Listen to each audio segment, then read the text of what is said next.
4 मी तिसरीत असल्यापासून आमच्या शाळेमध्ये मी पाहिजे रोज शाळेमध्ये फळ्यावर एक सुविचार लिहिलेला असायचा बरं का.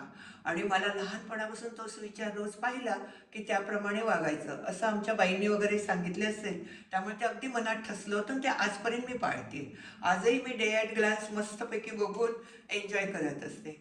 तर काय झालं, तिसरीत असताना एक दिवस फळ्यावर लिहिलं होतं की जीवन नाही निर्मळ काय करील साबण. भाई मी म्हटलं नाही निर्मळ जीवन काय करील साबण. हे जर असं लिहिलं आहे तर म्हटलं हे जीवन कसं साबणाने धुत असतील. कपडे धुतात माहिती आहे. मग मी टीचरकडे गेले, बाईंच्याकडे गेले. त्यांना म्हटलं कसं काय हो टीचर, आपण पाण्याने कपडे धुऊ साबणाने कपडे धुऊ, जीवन कसं काय धुतात. टीचरने खूप समजायचा प्रयत्न केला पण माझं काय पटेना मला ते. मग टीचर म्हणल्या मोठी झाल्यावर तुला याचा भावार्थ कळेल. म्हटलं बरं ठीक आहे. परत 2-3 दिवसांनी वाचलं, वाळूचे कण रगडिता तेलही गळे. आणि नेमकी त्याच दिवशी मी बागेत खेळायला गेले. म्हणून मी काय केलं, तिथे वाळू दिसली, घेतला दगड आणि ती वाळू घासत घासत घासत बसले.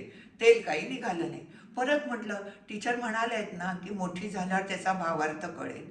आणि खरं सांगते, जेव्हा माझ्यावर हे सगळे विचार सुविचार जेव्हा जेव्हा मी वाचत गेले त्याचा परिणाम मी माझ्या मनावर करून घेतला, माझ्या आयुष्यात करून घेतला आणि त्याचा मला खूप फायदा झाला. कष्ट वगैरे सगळ्याची मला खूप खूप त्याची माहिती झाली की कसं काय वागावं. म्हणून मी माझ्या नातवंडांना पण हे शिकवलं.